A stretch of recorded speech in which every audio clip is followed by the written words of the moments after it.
Me pregunté qué podría proponer y llegué a la conclusión de que de una verdadera situación de fracaso miserable se puede llegar a la muerte o se pueden construir otros mundos posibles.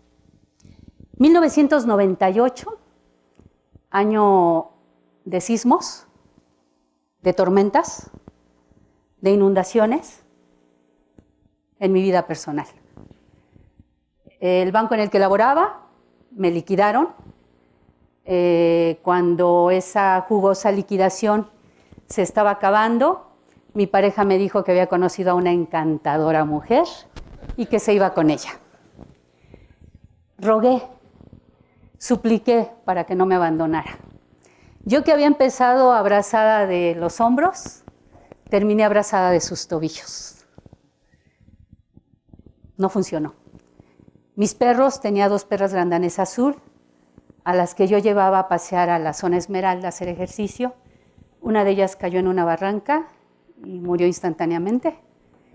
La otra, al poco tiempo, murió de tristeza. Perdí la salud física, la emocional, y tuvieron que hacerme una cirugía mayor. Posteriormente, ese tiempo caí en ese pozo oscuro, profundo, que espero que nadie de ustedes conozca, que se llama depresión. Y desempleada, con deudas, yo llegué a una terapia acá por el Parque de la China y ahí les pedía que me ayudaran a saber cómo hacerle para conseguir un empleo como el anterior. Buen sueldo, buen horario, en el nivel que yo tenía administrativo y con todas las prestaciones. En esta terapia me sugirieron que tenía que bajarle de yemas y que mejor echar a mano, empezar a reflexionar y echar a mano de otros conocimientos que hubiera adquirido hasta el momento.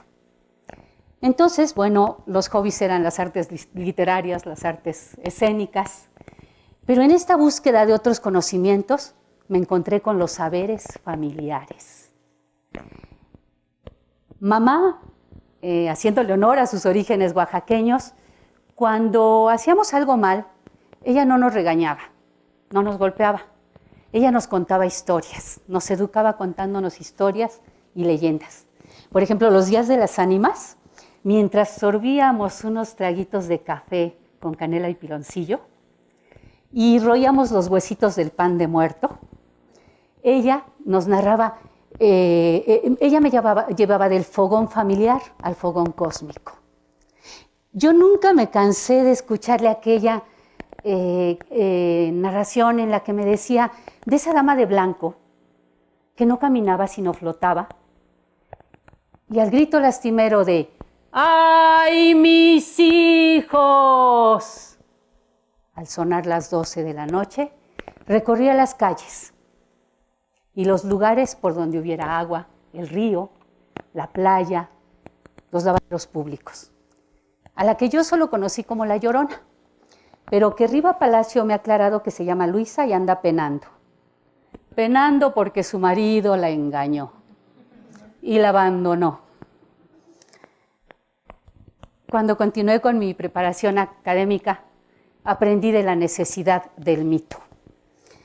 De estos mitos que ante las crisis nos pueden llevar a tomar ciertas decisiones ante ciertos acontecimientos en la vida.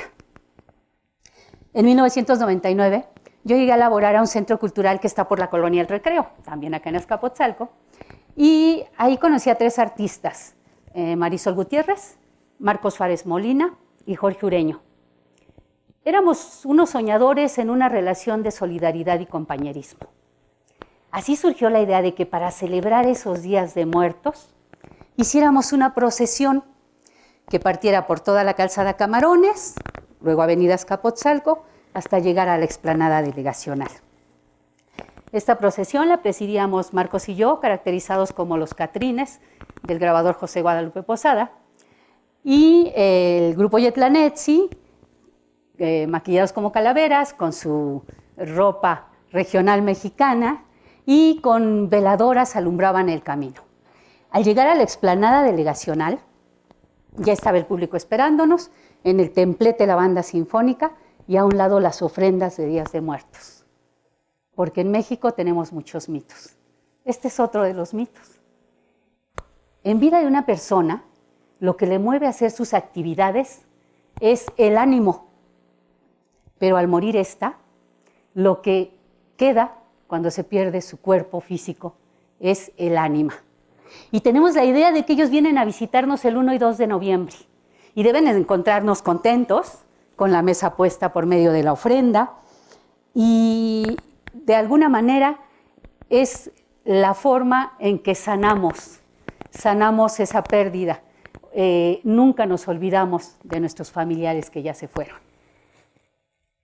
En aquel tiempo nació la Catrina y la Catrina caminó y la Catrina de Azcapotzalco habló y para fomentar el gusto por la lectura llevábamos en hojas sueltas poemas para invitar al público a que pasara al templete a interpretarlas. Era magnífico. Por ejemplo, aquel poema de Jaime Sabines que dice: cantemos alrededor de los huesos, alcemos los brazos pues la muerte llega, que el mundo sepa que sabemos ser trágicos. Año con año, durante 15, de 1999 a 2014, me caractericé como la Catrina, presidiendo la procesión, presentándome en diversos foros públicos y privados. ¿Por qué me pareció importante este símbolo en ese momento? Porque Posada lo había recreado para satirizar a las mujeres que, sintiéndose europeas, renegaban de su herencia, de su cultura y de sus raíces. Se vestían aparentando lo que no eran. Y de alguna manera él se burlaba así de las clases acomodadas del porfiriato. Como sabemos, Posada solo hizo el busto de la Catrina y Diego Rivera fue quien vino y la vistió y la inmortalizó en el mural Sueño de una tarde dominical en la Alameda. Ser la Catrina me dio muchas satisfacciones. Una vez era ver cómo en cada procesión se iba sumando más y más personas caracterizados como las Catrinas. Ya no más calaveras garbanceras, única y exclusivamente Catrinas, de diferentes edades. Porque en México, a diferencia de otros países, nos burlamos de la muerte. Bailamos con ella, nos la comemos en calaveritas de azúcar o amaranto, poetizamos con ella por medio de las calaveras literarias. Dirán los expertos que con eso atenuamos el miedo. ¿Qué importa? La muerte nos da el pretexto para cumplir con el ritual.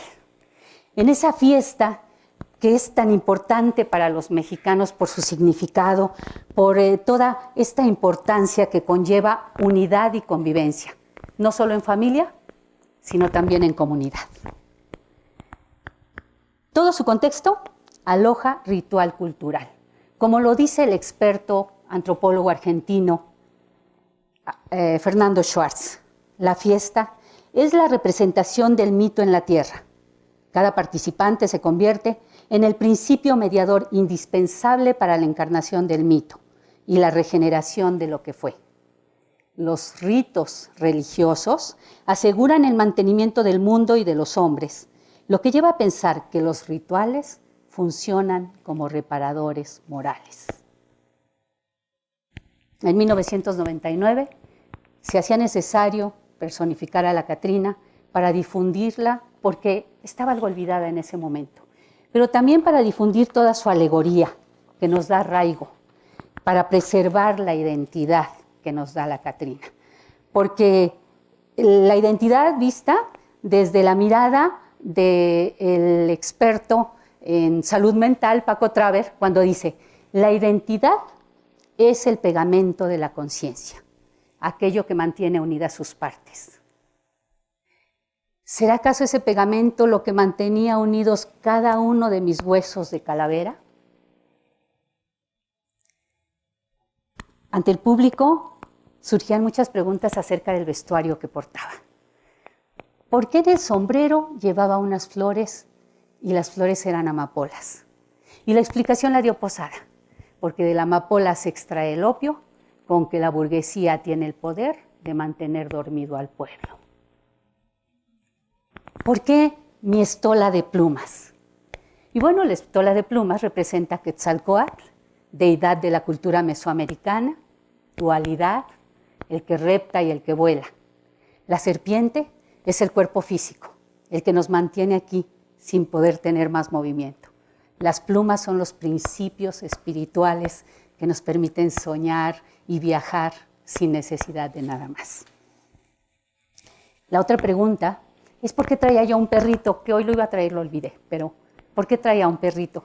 Mi perrito era un xoloescuincle, porque en la época prehispánica se pensaba que para transitar por el peligroso mundo de los muertos se hacía necesario ir acompañado de un perro. Porque no debemos olvidar que el amor más puro y desinteresado es el de los perros. Caracterizarme como la Catrina me permitía sentirme empoderada, pero también me dio grandes satisfacciones. En 2005 se oficializó la procesión aquí en Azcapotzalco por parte de las autoridades, seguí presidiéndola, no solamente en el centro, sino también en San Juan Tlihuaca, en algunas otras delegaciones como Coyoacán. Años después, el gobierno central también la hace recorrer esta procesión de Catrinas por las avenidas Reforma y Juárez. Pero el gozo más importante, sin duda alguna, que he tenido es el haber leído la cadena de noticias londinense Bebemundo en noviembre de 2012. Informaba, con la celebración de Halloween, la presencia de la Catrina tuvo su momento más protagónico, al popularizarse en esas fiestas de forma considerable, no solo en países latinoamericanos, sino también en Estados Unidos. Los mayores disfraces que se vendieron para Halloween, que se han vendido, son los de Catrina. Entonces, podríamos pensar que estamos ante un panorama en el que nuestras tradiciones no corren el riesgo de perderse, pero aguas, sí el de extenderse. Como diría Susana Harp en su canción a la calavera Catrina, le dice, ya pido esquina de tu acechanza constante, de tu decisión tajante, de tu poder infernal. Entonces yo me quedaría con dos preguntas y una aseveración. La primera pregunta sería, ¿sincretismo cultural, pero en el Halloween? La otra sería, ¿la cultura, por ser una cultura viva, tiene derecho a cambiar como lo hacemos nosotros o debe quedarse así por siempre hasta la eternidad? Y entonces la metemos en un capelo y la ponemos en el Museo de Antropología. Y bueno, 1999, yo llegué muerta a ese centro cultural, por lo que no se me hizo difícil caracterizarme de la muerte. Sin embargo, soy una convencida de que las crisis nos dan la oportunidad de cambiar, apoyados en la terapia, en los rituales y en los mitos. Los mitos, viéndolos desde la mirada del psicoterapeuta estadounidense Rollo May, que él investigó esto porque cuando era un adolescente sus padres se divorcian y su hermanita pequeña se suicida. Entonces, por eso él se va a estudiar todo esto, era su obsesión en la vida, y encuentra con que el ser humano tiene una necesidad imperiosa del mito, porque ante circunstancias difíciles en la vida, como la muerte de un familiar, como la pérdida económica, la pérdida laboral, si tenemos mitos, tenemos a qué aferrarnos. Porque los mitos son como las vigas de una casa. No se ven, pero están ahí para sostenernos. Vivir en el pasado es estar muertos. Ni yo, ni la Catrina lo estamos.